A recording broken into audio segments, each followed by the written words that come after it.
Le téléphone portable, smartphone et tous les autres appareils électroniques nous sont très utiles au quotidien. Risque de courbature, de fatigue générale, d'insomnie, de faiblesse sexuelle, de surdité ou de cécité, des AVC, les charges électromagnétiques des téléphones portables, smartphones ou tout autre appareil électronique sont très dangereuses pour la santé et peuvent vous conduire à la mort. Utilisez désormais les autocollants anti-radiation GIA pour protéger et préserver votre vie.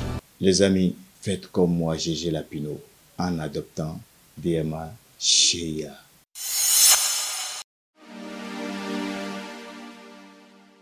Amis internautes de Guéri TV Monde et lecteurs de Matin Libre, bonjour. Bienvenue dans la revue des titres de votre quotidien en sa parution de ce lundi 26 août 2024. Rapt de Steve Amoussou, le Togo révèle l'identité des ravisseurs, nous apprend le quotidien. Un mandat d'arrêt est mis à leur encontre. Vers un bras de fer, Togo-Bénin s'interroge mon confrère. Attendu de toutes parts, la réaction togolaise dans le sulfuré dossier Steve Amoussou résonne déjà partout. Le pays n'est associé ni de près ni de loin à ces rapts et annonce des poursuites judiciaires contre les ravisseurs identifiés et leurs complices déjà arrêtés. Pendant ce temps, 10 ans de parution continue, le quotidien Matin Libre célébré. Bientôt, Matin Libre Web TV nous apprend mon confrère de grands noms des médias aux côtés de Sidikou Karimou. Ce 11 août 2024, le quotidien Matin Libre a bouclé 10 ans de parution sans discontinuer. L'événement a été célébré vendredi 23 août à Novotel Hôtel de Cotonou. Autour du promoteur Sidikou Karimou, il y avait en invité d'honneur les députés et patrons de presse Charles Tokor et Malik Gomina. Autre volet de l'actualité, production cotonnière, le Bénin perd sa première place au plan africain. Le Bénin perd sa place de premier producteur de coton en Afrique. Il est détrôné par un pays de l'Alliance des États du Sahel pour la campagne cotonnière 2023-2024. C'est le Mali qui lui a ravi la vedette,